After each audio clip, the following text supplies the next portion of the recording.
নতুন বল আর মোহাম্মদ শামি এই কম্বিনেশন যে কোনো ব্যাটারের জন্য দুঃস্বপ্ন, যা দেখার খেসারত দিতে হলো সানরাইজার্স হায়দ্রাবাদকে। পাওয়ার প্লেতে যে দলটা লাগাম ছাড়া, তারাই আজ কুলকিনারা পেল না। শামির ছড়া এক একটা বারুদের জবাব দিতে না পেরে অসহায় আত্মসমর্পণ করল হায়দ্রাবাদের টপ অর্ডার। চোখে মুখে বয়সের ছাপ স্পষ্ট, অনেকে বলে ধার কমেছে, তবে এটাও মাথায় রাখতে হবে নামটা মোহাম্মদ শামি, যার সাথে নতুন বলের সূক্ষ্মতাটা আত্মিক।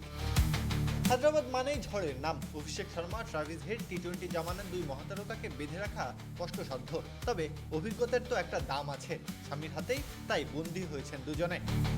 প্রথম ওভারে বোকা বনে যান অভিষেক, শূন্যতে ধরা দেন শামির হাতে। একই পথের প্রতিক্ষণ হেডও, শূন্যতে না ফিরলেও 7 রানটা কোনো কাজেই আসেনি। দলের দুই স্তম্ভ খসে পড়ায় কোণঠাসা হয়ে পড়ে হায়দ্রাবাদ।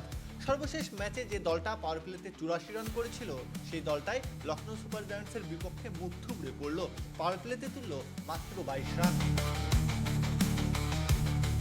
টানা বল করতে থাকেন, যার সামনে গ্রস্ত হয়ে পড়ে হায়দ্রাবাদের বাকি ব্যাটাররা। এক একটা বলের বিপরীতে নাভিশ্বাস উঠেছে ব্যাটারদের। 4 ওভারের এক ভয় ধরানো স্পেল শেষে শামি হজম করেছেন মোটে 9 রান।